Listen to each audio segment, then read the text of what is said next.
Welcome to the Boomer Woman's Podcast. I'm your host, Agnes. Boomer. Some people don't like the term, but I think, like many other words, it's all in how you say it. My umbrella business is Boom with a Bang, and I think we should keep that in mind as much as possible. We Boomer women don't have a lot of role models as we traverse this chapter, so the goal of this podcast is to introduce you to guests who might incentivize, encourage, teach you to embrace your wisdom, our wisdom. With this incarnation of the Boomer Woman's Podcast, I'm interviewing people who have a message of interest for our demographic. If you want to hear about or learn about something specific, let me know and I'll find someone who understands us to talk about it. There's a contact page at boomwithabang.com. If you want to be a guest on podcast or know someone who would be a great guest, message me. Finally, this show is all about conversation. We women know its value, we know how to do it, and we must perpetuate the art form. So let's get started with today's show.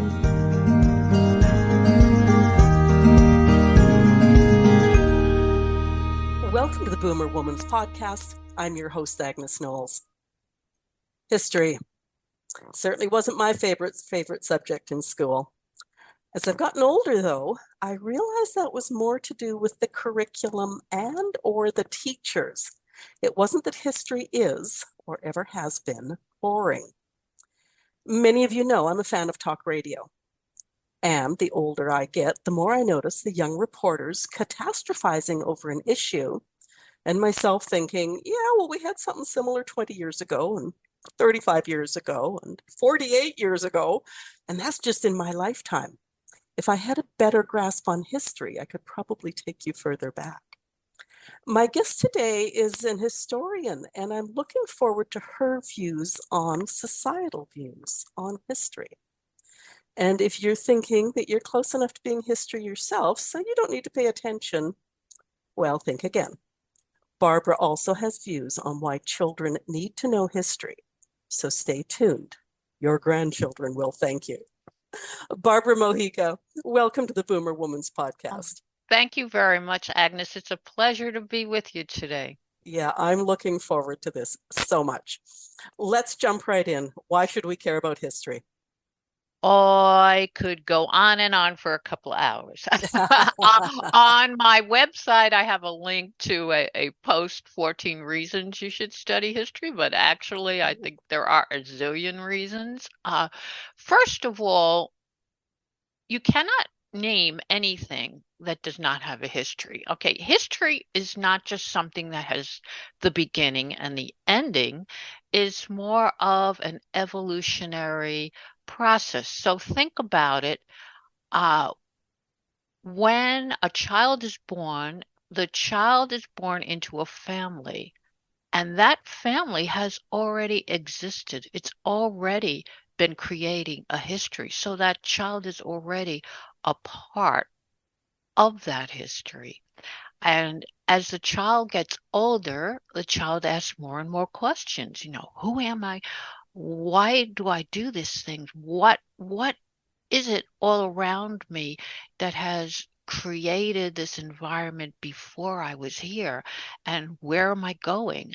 And then the child starts to reach out and go beyond the family into the community and starts noticing things in the community. Well, why does that house look that way? Who used to live in that house? Who's living in that house now? Why is that person eating that kind of food? Why is that person dressed a certain way? So the child becomes aware of culture and traditions and customs and things like religion and societal norms. And then as the child becomes more and more aware, the child becomes aware of the wide world around us. So how is all of these things in our immediate surrounding related to those in the world around us, and how are they all interconnected? And that's part of history. So history is more about people than it is about dates and a series of unrelated facts, which is what, unfortunately, a lot of children see history as, because that's the way it's presented in the curriculum or being interpreted by a particular teacher. Okay, oh, that's good. It's funny, a whole bunch of ideas just came to my mind there, but I'll try to stay on focus. Let's talk about your history. You're a career educator. Have you always been an avid historian? I've always loved history. As a child, I loved school. So I loved reading. I loved finding out about people. I loved thinking about exotic places in the world that were out of my reach. I was born into a family that didn't have a lot of means. We didn't have a car, or we didn't have the ability to travel outside of my local environment. So in school, when I learned history and I read about the explorers and how they came from foreign lands and how they discovered all these new things, I kind of resolved that, oh, one day I was going to do that. I was going to become an explorer. And I did as an adult. The first thing I did when I got a job was to start traveling.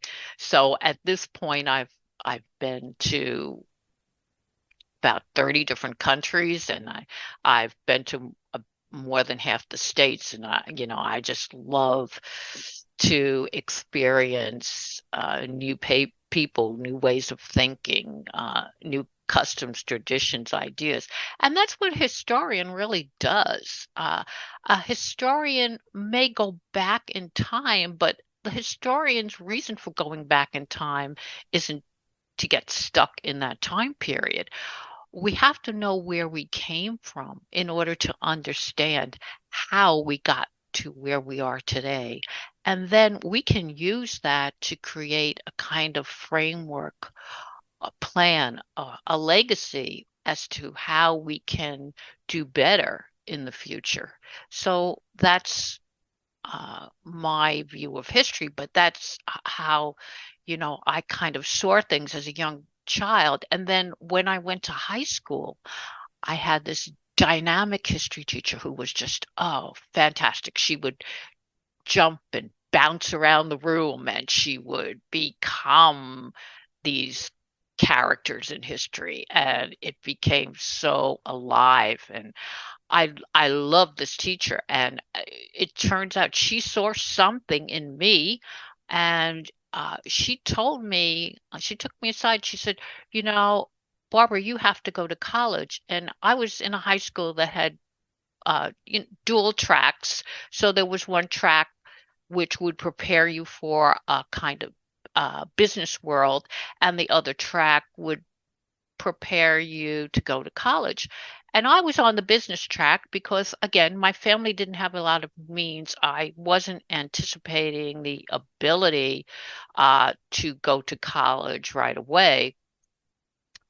So she said, well, you can find a way, because at that time I was living in New York City, and there was available a public education system for college that was based on merit. So if you got the grades, you would be accepted, and there was no tuition. You just had to pay for your books and things.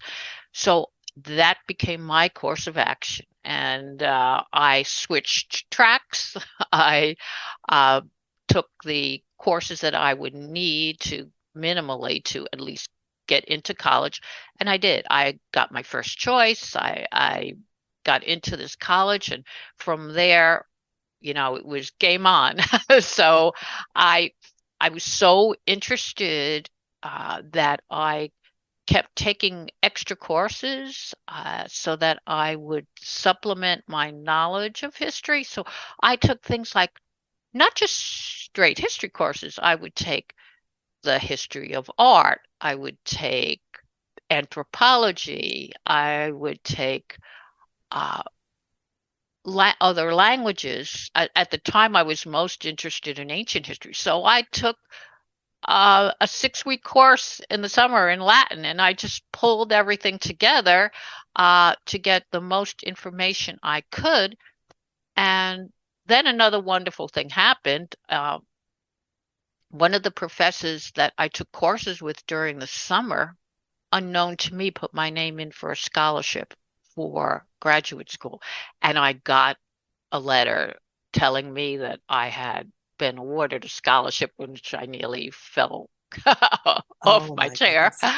And I was able to continue. So that's how I was able to get a master's degree in history before I was even 21 years of age. So, my message to all kids is you can do anything you really set your mind to. And, if you have a dream, go after it and don't let anything stop you.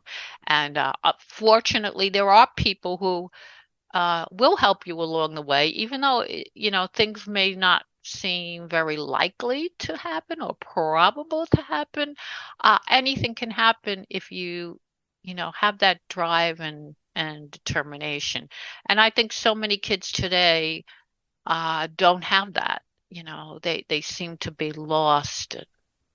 They are bombarded with so many influences that they have difficulty finding a path, to stay on that narrow path and keep going in the direction that they need to go on.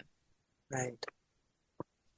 I think a whole bunch of people were thinking as you talked about your teacher, oh my goodness, if only more history teachers were like that. It- Yes, I know. There are some that just will almost read from the book and da, da, da, da. And that can be so boring. And that in any subject. yeah, Uh, for sure. you know, But today, teachers have so many constraints. I really don't put all the blame on the teachers for all the problems in the educational system. And here in the States, having had a career of 40 years, starting teaching at age 21 as I did, things have gotten worse and worse because there are so many outside forces on the teachers now. You have the politics. You have the big teachers unions in many of the largest cities. You have the pressures of corporate interests who are developing all of these testing programs and all of these different groups have an axe to grind and teachers are not today given the ability to adjust their teaching to the needs of the students. And that's one of the reasons that in mid-career, I switched. I was in general education and I was teaching children in the general population, and I taught everything from grades K to 7. But I realized that so many kids had learning styles that were not being met in this kind of standardized curriculum and that's why I switched to special education. So I went back to school again. And, I went back to graduate school and I got certification in special education.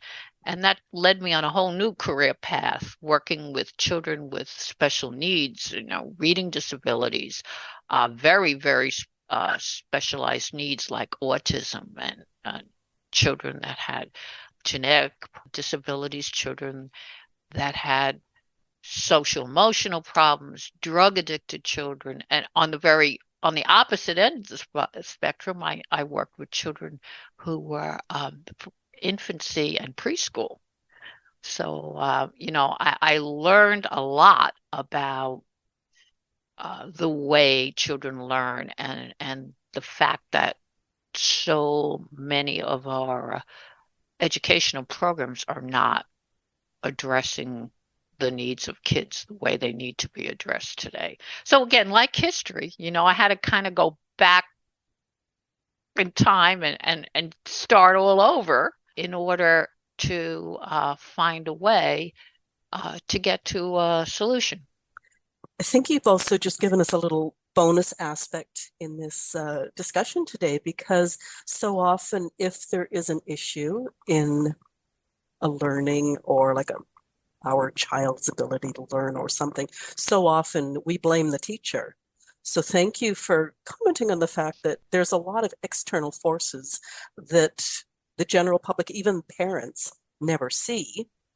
And, teachers often can't speak out against it because their jobs become in jeopardy. So interesting to really understand that. That's very true. And at the end of my career, I began to experience that more and more. Um, Today, in at least here in the States, the number of administrators has increased dramatically.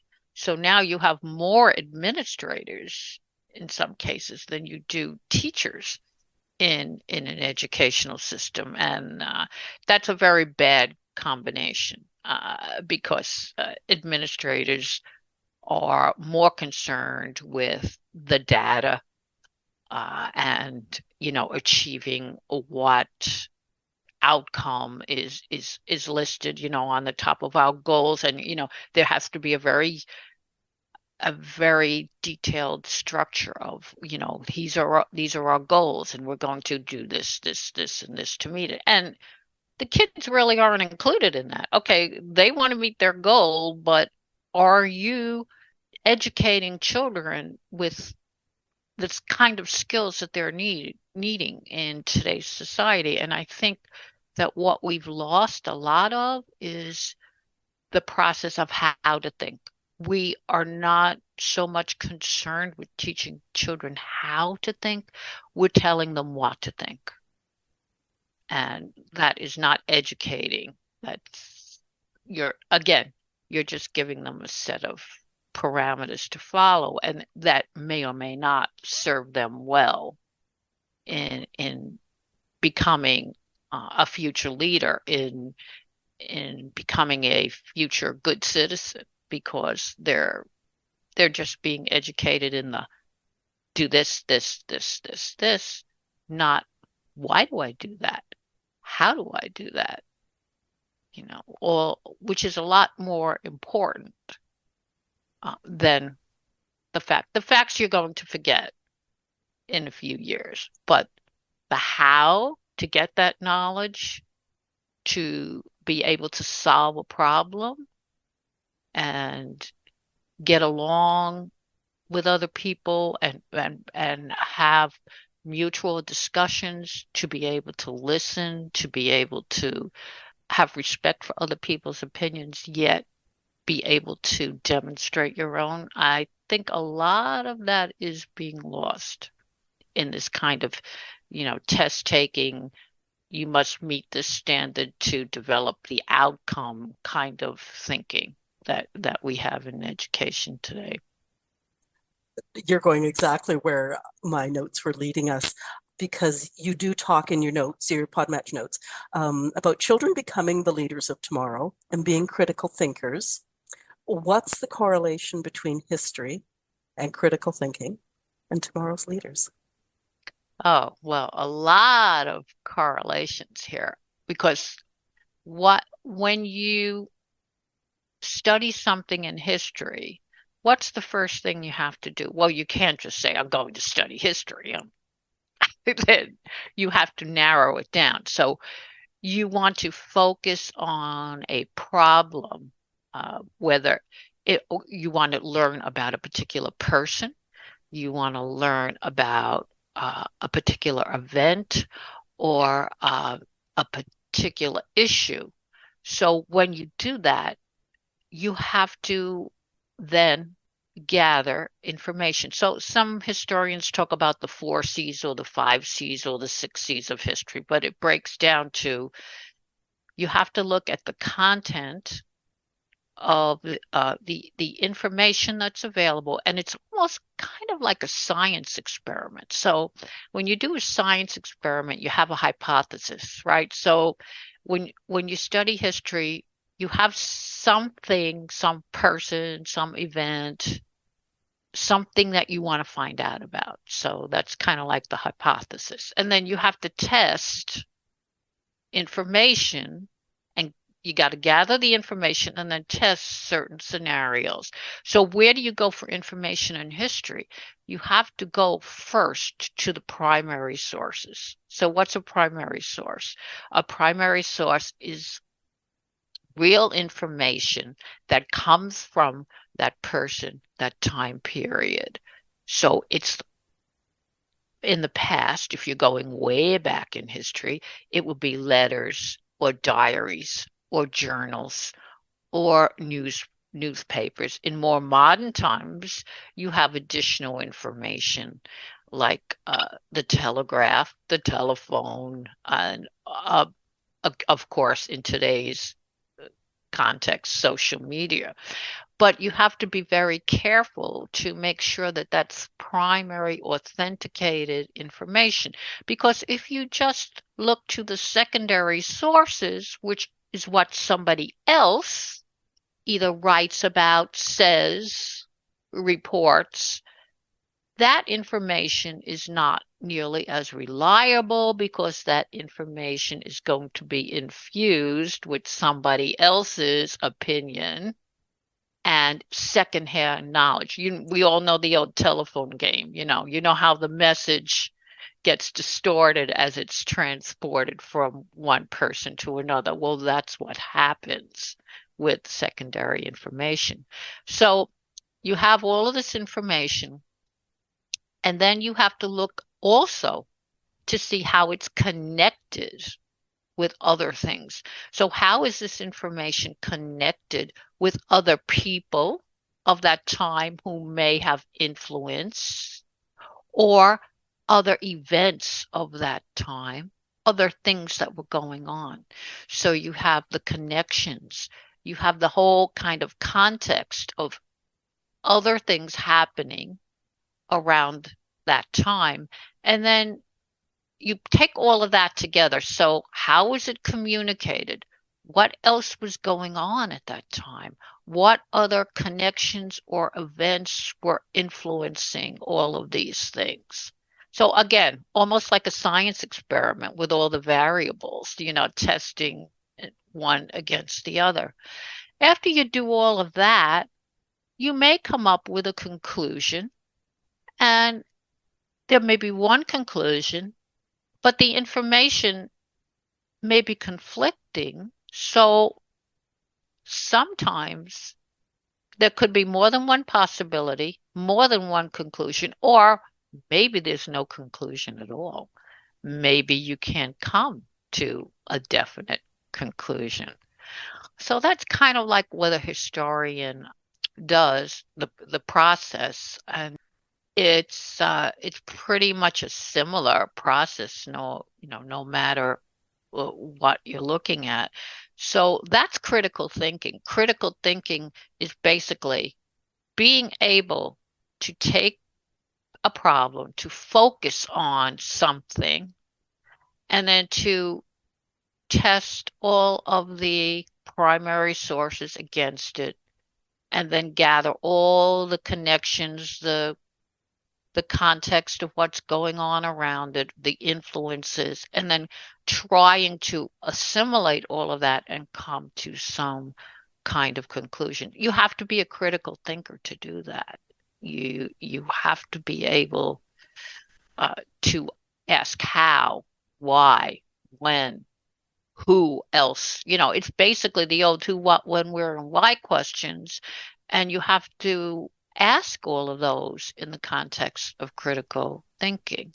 So it's not just going to the internet, typing in the question, and page one, here's the answer. That's what most of our children do. They want to find the answer to something. I'll Google it. I'll go to the internet. Do they go past page one? No. Well, when I investigate something, I go to page 1, 2, 3, 4, 5 to see all the information about it. What does the average person do? They want to get the answer. They want to get that answer instantaneously. So they're not going to spend an hour or two sifting through information. No. And this, again, that's a big problem with our modern education system. got to be instant, got to have, we don't take the time to do the process. So what's going to happen with tomorrow's leaders? I mean, leadership involves critical thinking skills. If you're going to be a leader, you have to learn a lot about critical thinking. Not only do you have to learn the process of the who, what, when, where, and why, you have to learn what I call kind of creative thinking that goes along with critical thinking. So you have to learn skills like finishing a task. We were just talking about, expecting the instant answer. Now, if a child doesn't learn that there has to be patience involved with investigating a problem, that child is not going to be good at finishing a task by finding alternate solutions and thinking the problem through to solve it.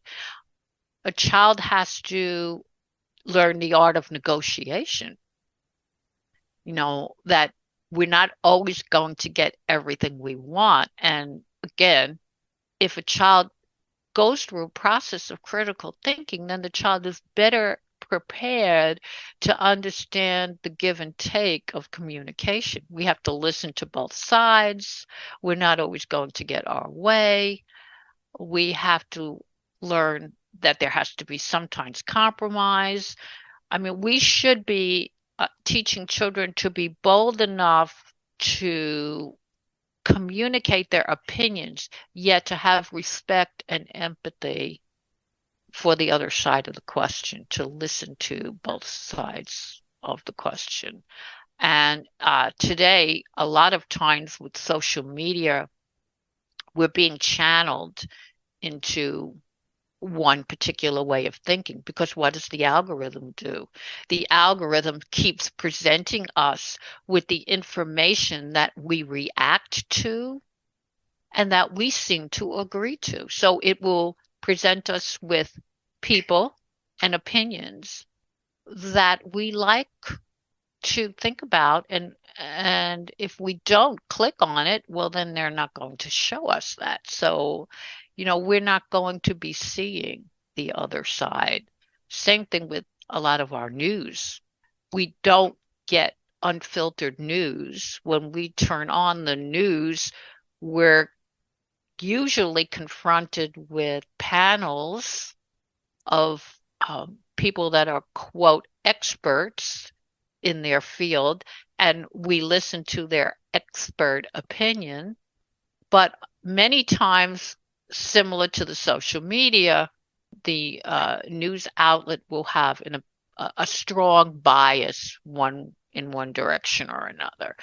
So we may only be getting one side of the story again. So there's a big problem with, being bombarded with so much information. The problem is that we're not given a complete picture very often. We're only given part of that information.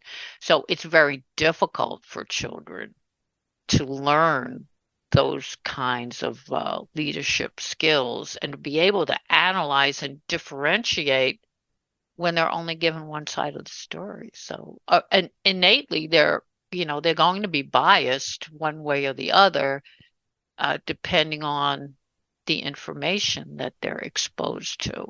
And parents, have to make an effort, grandparents as well. And, a lot of times grandparents are spending a lot of time with the children, whether it be that parents are working or for whatever reason, the grandparents spend time with the children. And my experience when I go to book events very often, it's the grandparent that's bringing the child to the event.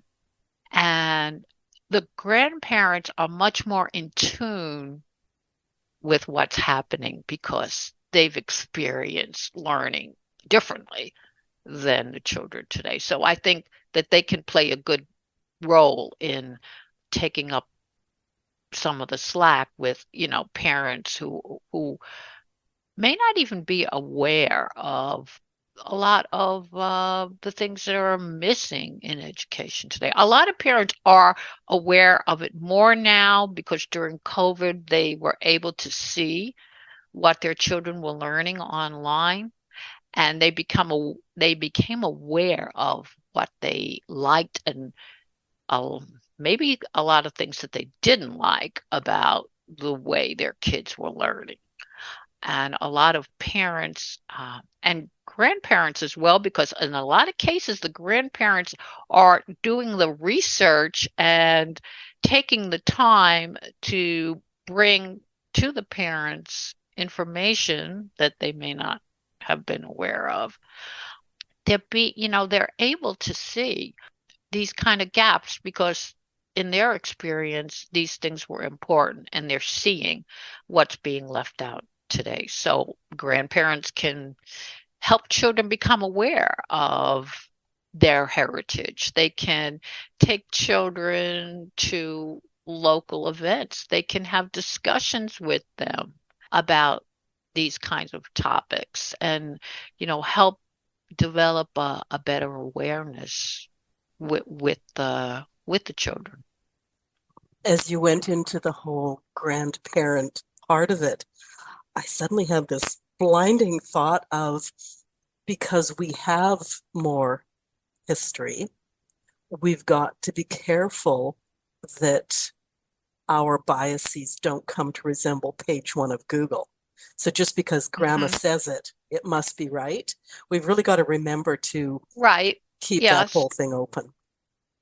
definitely. But in so many families, children aren't really even aware of the basic history of what went on before. Like, they just don't take the time to have those discussions. Like just having a memory box, I have one article on my blog about this, just collecting memories in a family. You can do that in so many simple ways.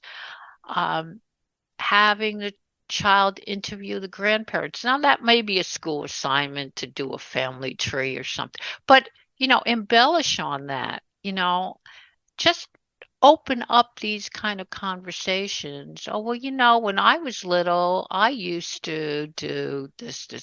Oh, how is that different from the way you do it today? Or, how were the ways I work different from the ways of working today, the kind of jobs? I mean, today most kids are not starting work nearly as young as we did way back. I mean, I started working when I was 14. On Saturdays, I had a Saturday job, as a stock clerk in a department store. Now, how many kids work every Saturday? I mean, there are children who are very ambitious and who like to find ways to earn money, but it's not structured. It's not something that's kind of ingrained in their thinking. They may say, oh, well, I want to save money to buy a new video game or something, and they'll think of a way to earn money to do that. But they're not thinking long term, like, that kind of like work ethic. Like, I need to be responsible. I need to earn money. I need to take care of myself. It's a different kind of mindset. So I think we just need to open their minds to different experiences and new possibilities, developing their curiosity in areas that they might not have thought about before. Because I think the best thing to do is my philosophy is to learn something new every day. And I think kids don't necessarily have that thing. Oh, school, like, oh, when I come home from school, I don't even want to think about that. It's just so kind of segmented. It's like, oh, each part of their life is like a different room in the house, and they don't really mesh them and put them together. And again, that's what history is. It's like taking so many different experiences and then putting them together and learning lessons from that. I think, again, in our education system, we don't have that overall kind of world view perspective. Yeah, it's interesting just thinking of like the classroom where, there might be an event that you can make exciting, but it often will remain just about the event. It won't be about what led to the event, the why were the outcomes they were, who was involved, all that sort of thing. And that's where, maybe at home we can start doing some of that. Well, let's see, you're interested in that. Let's dig deeper. Let's look at the other parts of the puzzle. Yeah, I think that's one of the most important things a parent can do, or a grandparent in either case. If a child has an interest in anything, allowing them to pursue that passion, uh, whether you think the child is going to succeed or fail, because so many parents and perhaps grandparents don't want to allow a child to fail. We have these kind of helicopter parents that want to protect the child against everything. And children and adults learn a lot more from failures than they do from their successes. So let the child fail. I mean, you have a child that is klutzy and is probably not going to do well in baseball, but the child wants to try out for the baseball team. Pretty sure that this is not going to go well. Let them try out, let them go. The child will realize, well, maybe this isn't for me. And then support the child, oh, well, it didn't work out. So do you want to try something new? And let them go on and try something new. You'd be surprised how many children have found, a lifelong passion and even career by doing things like that. I mean, I know with my own children, I let them both explore whatever. And with one of my children, it ran me completely ragged. Like I could go in and out of the driveway 10 times after work. But, you know, they learn, they do something and then after a while don't want to pursue it anymore and let them try something else. So, whether it's theater, whether it's sports, whether it's a musical instrument, that helps them find their way and succeed eventually in a path that's going to take them through adulthood. And maybe some of these issues are just outside interests, but they're going to enrich their life in some other way. So, one of my big things is let them pursue any kind of curiosity, any kind of passion that they have.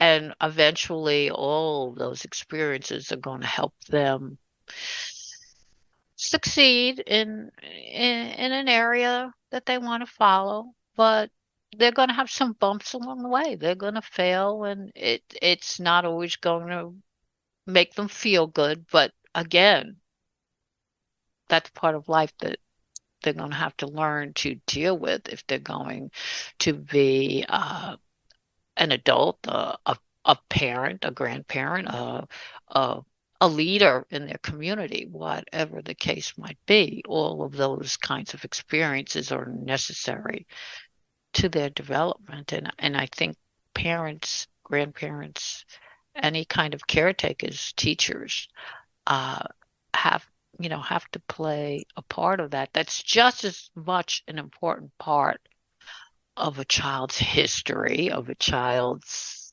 world experience as learning the facts in the book, meeting the math standard, passing the test. To me, that's just incidental to the development of the child as a whole. I'm glad you mentioned the whole part about failure because I've always been a strong believer that whether it's, you mentioned sports, perhaps it's an early job, so many experiences that you either find you're not good at, you don't like, you certainly don't want to do any more than you have to, like all that sort of stuff. That information is really important information to carry into your own future as well, in terms of making what are the next choices that you'll make, like revisit, not revisit, that sort of thing. And yeah, and the fact that there will be disappointments up the road, and you will live through them, and you will move on, and you'll find something different or another way or whatever. And I think we have in many ways taken that away from today's children.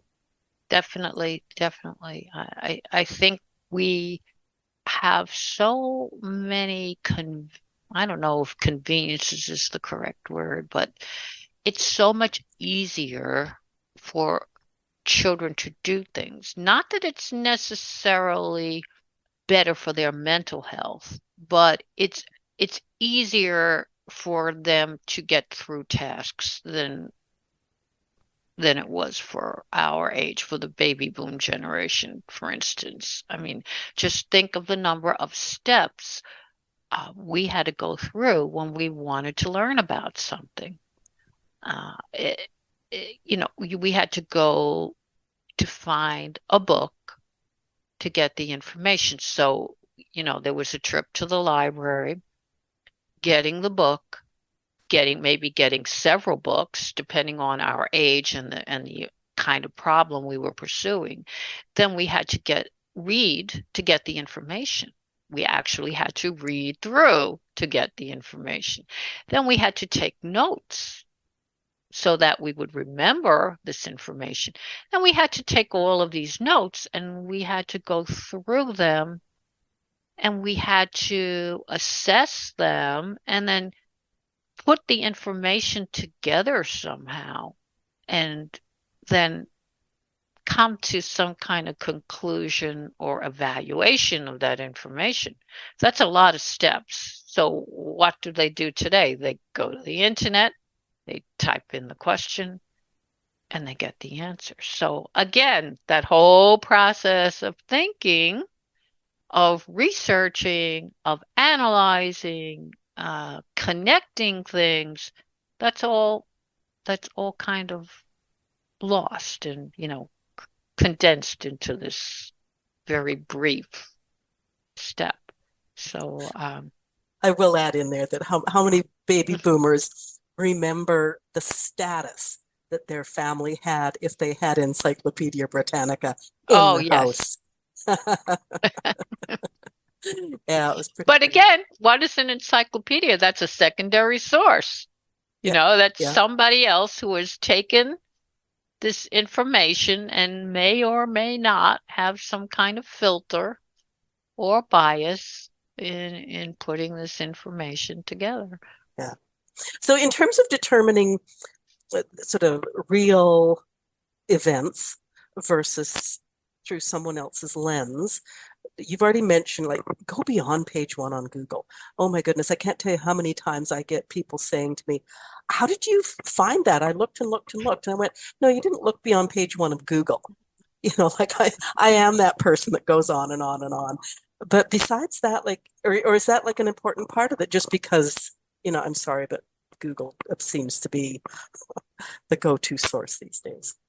Yeah, and of course, Google has a filter. Google, it's really all the same people that own the Facebook and the Google and the YouTube, because YouTube is a secondary engine of Google, and now Facebook is Meta, whatever you want to call it. But again, it's a group of people that some of which have a certain filter, and then it doesn't really matter even that's the only issue, that they might have a certain filter. It's the fact that when you go to a particular search engine and you go back to it and repeat, eventually you're going to keep getting that information that's most popular. So what you see on page one is kind of a consensus of what Google and all of their outlets, whether that be the most popular YouTube, the most popular Meta, uh, all whatever's the most popular or what somebody at the top has determined should be the most common outcome. That's what you're going to see on page one. So again, it's not unfiltered primary source information that you're getting. It's gone through all of this kind of process of, again, so what's popular? What does the public want to see? What does the public want to hear most? And that has served to divide us into, very, very segmented groups. And then what happens eventually? You get so locked into hearing only that group's side, that group's bias, if you want to call it that. Sometimes it doesn't reach that level, but sometimes it does. And then eventually it gets reinforced, reinforced, reinforced, and you don't want to hear the other side anymore. You no longer have that open discussion. Well, I think you've mentioned social media. I don't think there's a social media outlet out there that when you click on something or whatever doesn't say, oh, you might be interested in this also. Right. Yeah, Again, that's reinforcing it even more. exactly. Even Netflix does it. I watch a movie on Netflix, and the next time I tune in, oh, well, based on that, you might be You might interested be in this. interested. And that's Because, all, they're collecting your oh, information absolutely. and Yeah. making a portfolio and then feeding you more of that. So it's just kind of segmenting, segmenting, segmenting. And a large part of that is marketing because they want you to buy certain products that are going to fit in with what they perceive as your bias. So, that balloons into a whole other new. Yeah, and the more you follow those, I might be interested in this. You're just firming that up. You're just setting it in cement so that you forget that it's only an algorithm. It is not the real world. It's an Yeah, it algorithm. isn't the real world for sure. No. But what this is, it's becoming our real world Oh, yeah, because unfortunately. so many people are dependent on social media. And the scary part is that our children are more dependent than any other generation. I mean, they're growing up with it. It's just, you know, ingrained. And, the more you can keep children away from it, the better. It's like almost impossible. But at least when you're having dinner, you set the boundaries. No phones during dinner, no texting during dinner.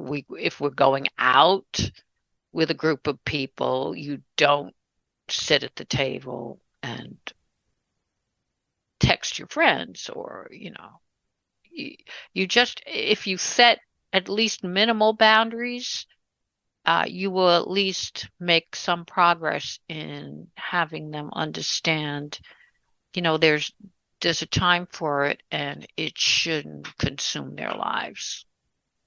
Well, just a little interesting or humorous aside is when my daughter and her partner first started living together and sort of sharing a computer and that sort of thing, they realized they couldn't shop for gifts for the other person because if the other person then went online, it was like, oh, well, that's interesting. That must be what I'm getting for my birthday or whatever, because all Exactly. the ads would come up. Yeah, yeah. Talk to me briefly about cultural history. We all have those cultural backgrounds. We're very aware of other cultural histories. And, you know, in terms of the global picture, it is really important. And now there's so much intermingling of different cultures with varying degrees of success. But even on a personal level, why is it important to really know your cultural history? Well, I think it's important because we want to kind of keep that individuality and uniqueness about ourselves, at the same time developing empathy and compassion and understanding for other cultures. So I think it's important to teach children that certain values are important to your family from a very, very young age. So you expose the child to the values, and then you talk to them as to why it's important. Again, if you help them to develop a knowledge of your family history, you can help them to understand why it was important in the past and why it's important for you to continue. Now, that doesn't mean when your children get older, they may or may not accept all of these things. But I think it's important for them to understand again where they came from, how it influenced their family, their great great grandparents, their grandparents, and how it has helped them as a family to get to where they are today. And again, it's not going to necessarily be the same for them. You can help them understand that cultures, like all history, evolve over time. And there may be things that were super important in the past that are no longer relevant today because of changing circumstances, change innovations, the uh, evolutions in the way things have changed. I mean, we don't live in the same kind of houses because there have been evolutions in building. Uh, we don't wear the same kind of clothing necessarily because now we have synthetic clothing, and in the past we didn't. I mean, our founding fathers here in America were wearing wool in the middle of July. We certainly wouldn't be doing that today because things have changed and evolved. So, you show them how those things were important, and then you expose them to other customs and traditions. So I think it's really important to make children aware of why other people do things differently and why other people see things as important to them. One thing I do in all of my books, because I write children's history, and I make them aware of other cultures and customs and traditions. And I tell them that at times mistakes were made in the way we reacted to those customs and traditions, and acknowledge that there's a better way of doing things. So I always ask children questions. Do they agree with something? Do they disagree? I'll bring up issues like Native American rights or African Americans in the past, how they were treated, and how they're treated now. And was it right? Was it wrong? Could we have handled it differently? So I try to teach children again to think critically. Not all of our history was positive, and certainly not all of our history was negative. Even if there was a negative outcome in the past, we might be able to use that negativity to develop a better solution for the future.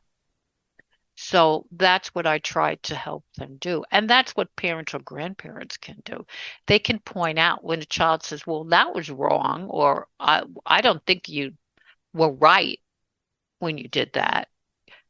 They can have a discussion, listen to the child's opinion, and then sometimes you might have to say, oh, yeah, you're right. Or maybe there was a better way. Maybe there is a better way to do things in the future. And we can talk about that. And, again, we learn from our history.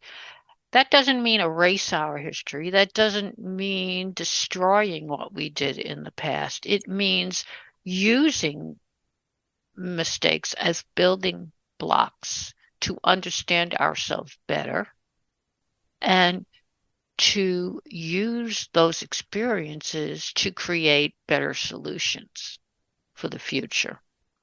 Again, an ongoing evolutionary process. And our children and grandchildren are going to be carrying that into the future. So the more we can help them to think independently, to think critically, to think creatively, the more opportunity they'll have for developing solutions because we know that the world is going to be changing even more rapidly than it is today. And it's scary to think about how fast things might be changing in the future. But I think we have to give them the skills to try to deal with that as best that they can. Yeah. Interestingly, with my own cultural history, I grew up just being so proud of my British Empire history. And then you start to realize the reverberations from the colonization and all that sort of stuff. And it's good to know the history, but you also have to learn from that history. And taking children, a big part of my mission too is to encourage as many children as possible to go with their parents or grandparents to visit these historical sites where the history took place so they can actually see themselves there. Again, that's a part of reinforcing cultural history and understanding better.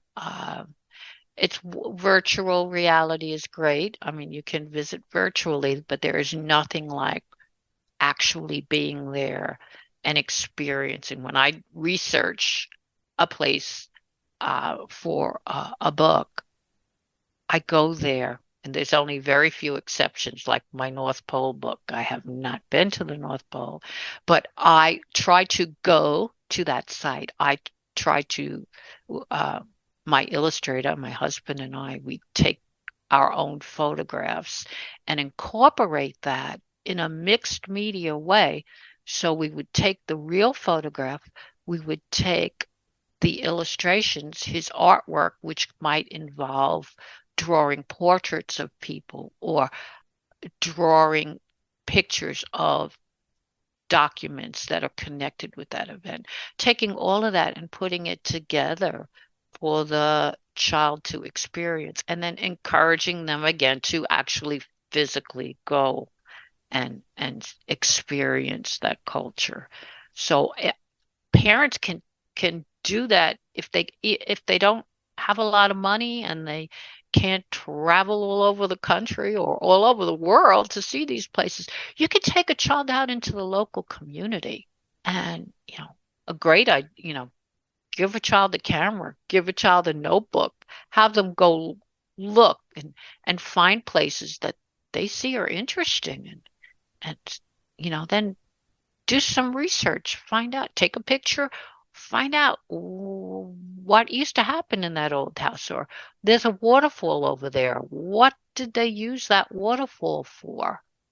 You know, was that an old mill, or was there a time when that water provided power for something and people didn't have electricity? Maybe they used that water to create some kind of power. Yeah, just getting them thinking uh, about what's around them. Because again, they don't take the time to notice the everyday things around them. Just walk around your neighborhood, walk around and notice. Who are we as a community? What is our community doing? Take them if there's a problem. Another good example is um, pointing out and then getting them to look for problems in the community. They go to the park and some of the swings are broken. Oh, that's a problem. How could we fix that? If you go to a community meeting, take the child with you. Let them listen in what's going on in our community. That's a problem. We need to fix it. Let them listen to people discussing what needs to be done. Ask them, do they have any ideas? How could you fix that? You know, you don't like that? Can you think of an idea of how we could possibly fix that? And, just again, immerse them, becoming aware. Awareness is so important. And again, we've got so much going on around us today. It's hard to see the tree through the forest. We got all of this stuff going on and we don't notice those little things. And that's part of our culture. You said something there that just took me back to my managerial days where I told everybody in my department they were welcome to disagree with anything I did, but you can't just bitch. You got to come up with an alternate That's solution. great idea. I mean, okay, so your child complains about something at home. It's like, okay, come up with a solution for that. Let me hear it. Yeah, yeah. I had a few solutions of my own. That's okay. I'm bored, Mom. Here's a toilet brush. They soon found something to do. Okay, so in so many ways, chatting with you, or chatting with me is like you preaching to the choir. What haven't I asked you that you want people to think about, that you want grandparents of young children to think about? We touched on a lot of things. I know. Well, my character's slogan is if you don't know your history, you don't know what you're talking about. That goes without saying. But I would say encourage the child to be a lifelong learner. I always say if you learn something new every day, you'll learn to live better. All of these experiences will help you be a better person. So a child should be like a sponge. I think an adult should be like a sponge. Always take in new ideas, new experiences, and you'll be able to enrich your life no matter how old you are. There's always an opportunity to learn something new that will help you and that perhaps you'll be able to use to help somebody else, help somebody else in your family, in your community. Um, it's kind of, sharing a kind of shared knowledge. So keep learning, keep living, and keep using those experiences to share with others. And I will remind the grandparents who are listening that it is a generational thing, and you can start setting the example yourself. Go out and start learning something new. It doesn't matter whether it's just how to grow roses or, how to create a website. Like there's the sky's the limit in terms of what you can learn these days, but it's setting that example that's so important. Definitely. Before we close, you have a topic on your bio that I must admit I've never considered. What is each person's role and responsibility as a character in history? Their role. Well, I think the role, again, is kind of related to what we talked about. To be the best you can be, to learn as much as you can, and to leave as much as you can behind, to take all of the experiences you have and to help other people use your knowledge to help others. So just imbuing that kind of philosophy that you never want to close somebody else off from learning. You don't want to tell other people your way is the highway, but you want to help them by using what you can share with them, and a child, of course, using all of their shared knowledge as they grow older and older to help other people and use all of that kind of collective experience to make the future, to create a better legacy for the future. Uh, so it's kind of history as shared knowledge and using what whatever shared knowledge of history, using that to understand where you are, and then taking that to smooth out the bumps and to take the things that need improving and to improve them in the future. So if you give a child that kind of philosophy, that we take all of that experience, each one of us is a part of history. History isn't just about the big names like Napoleon and Bismarck and King George. It's about all of us. Every single one of us has a role to play. Our story is a part of history. It's a part of our family history. It'll become a part of our community history, even though we may not make some big accomplishment like, invent the steam engine, or, you know, be one of the signers of the founding documents of our government, or we don't need to make something that's earth-shakingly important. But our story is a part of history. We're all part of this global overall perspective of the human race.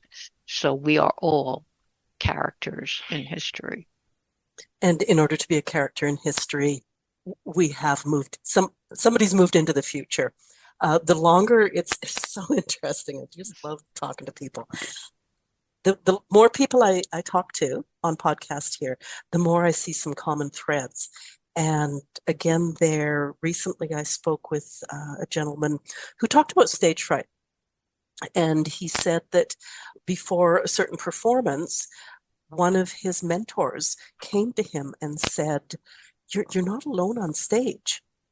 You've got me there with you. You've got my mentors there with you. You've got their mentors with you. And in the same way, whether it's me, my children, or my grandchildren, we have this collective history. And if we don't know it, we're really lacking. Whereas if we know it, the good, the bad, and the indifferent, we can then move into the future with a certain amount of confidence. And even if it's just the confidence to try to do things better, or to try to create something that you can leave behind. I often say the best thing I'm leaving behind is my 3 kids. So it's so important to think about the future and realize the importance of the past in creating that. Again, yes, it's all kind of one continuous thread, and we're all a part of it. It's irrelevant, again, how others see us. It's that we should be taking the responsibility to play our part, to do the best we can, to know, to understand, and then use that understanding to do better.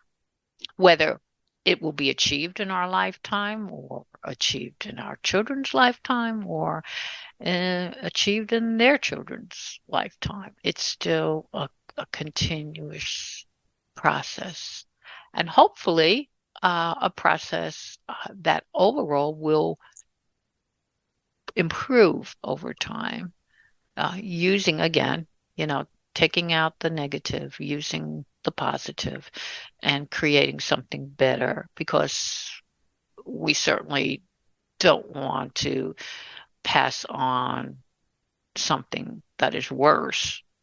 We want to pass on something that we have played a part in making a better situation for someone in the future, no matter how far in the future that may be. It may take a long time, but again, each of us has a very limited amount of time on Earth, but we do have, I believe, a responsibility to do the best that we can with that time. So often when we talk about creating something, we think of something physical, but if we create just a mindset with fewer biases and more kindness and understanding and sort of a bigger worldview, that's probably more important than leaving Right. The something physical. physical is just going to disappear with time, but our ideas, our mindset, our philosophy can, certainly be something that we can continue whether we're physically here or we're not. Yay. Okay. You have an alter ego and a book series. Yes, the book series that I mentioned briefly before is Little Miss History Travels 2. I have 14 books, and I have a trilogy book and a coloring book that embodies, again, some philosophy. I have some famous quotes in history along with portraits in that children can kind of color and put their creativity into. I do a lot of teaching. I try to share whatever resources I can to help parents and grandparents. So I have a teaching channel on YouTube. I have mini lessons for children. I have videos on a lot of the things we talked about, like facts and opinions and biases, and the teaching videos cover all subjects, not just history.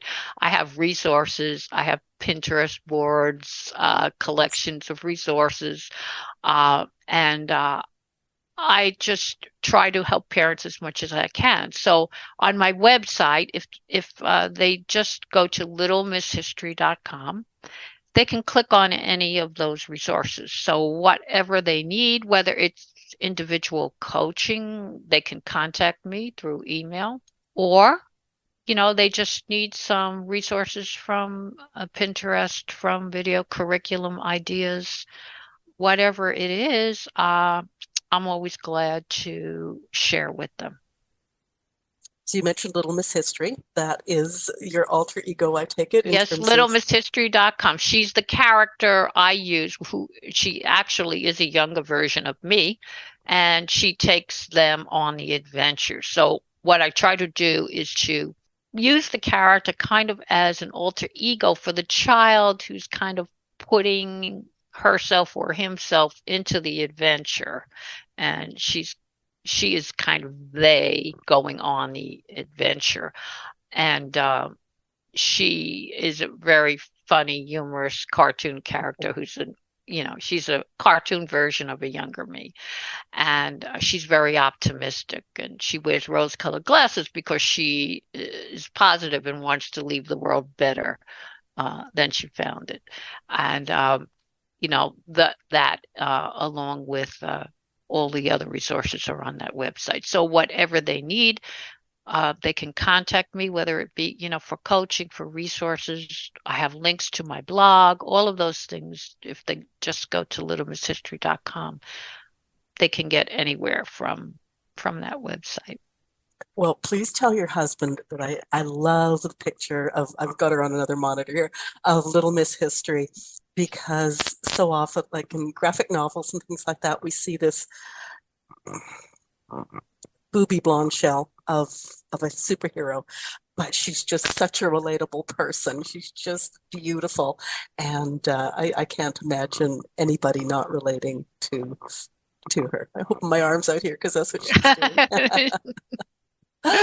Oh, I'm just going to mention that when I browsed through your books, I did not have time to go through all your social media. When I browsed through your books, I noticed that I think most of them are American history, but I'm going to mention here that many books reverberate to an international audience. So, like the Intrepid Sea, Air, and Space Yes. Museum, tons to learn there. Ellis Island is huge in terms of history. Libria Tar Pits and Museum, probably lots to learn on a Oh, global level. especially for amateur archaeologists of the future, that one, that one, kids of all ages love. I have a fan who was 4 years old when he first fell in love with the La Brea tar pits, and he actually was able to eventually go there. So he's even sent me a picture at Oh, the that's tar great. pits. Oh, isn't that funny? And the Uh, North Pole, of course, that's exactly what is I was going to say. international. Yeah, yeah. Okay, so you've just told us where to find you online, littlemisshistory.com. It looks like you are on just about every social media platform out there. Is that correct? Pretty much Facebook, LinkedIn, Instagram. Yeah. I'm not on TikTok. Okay. Is That's the good news I right at the have moment. Yes, I have issues with TikTok, but yeah, I am on Instagram, most social media platforms, Twitter.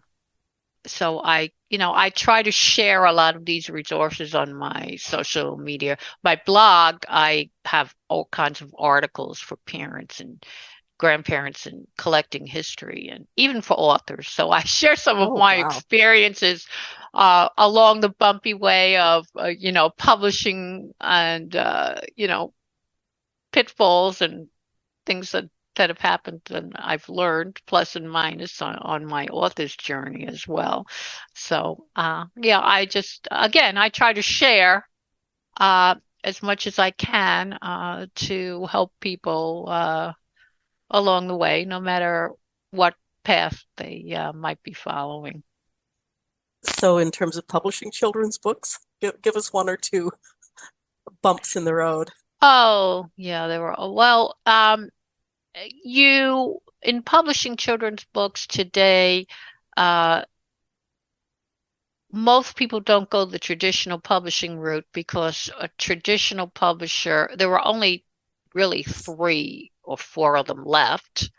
They all have absorbed other companies, and they want certain things. So if you are not willing to follow, whatever the theme of the time is, they don't like to publish. So we do I have a small publishing company which my husband owned because he developed a series of comic books way back, and he also worked on children's books, but he published some of his own work. So we kind of have our own publishing company, and we do all of the work ourselves except the actual printing of the books. But I have had to learn so much about marketing, which is a whole other animal.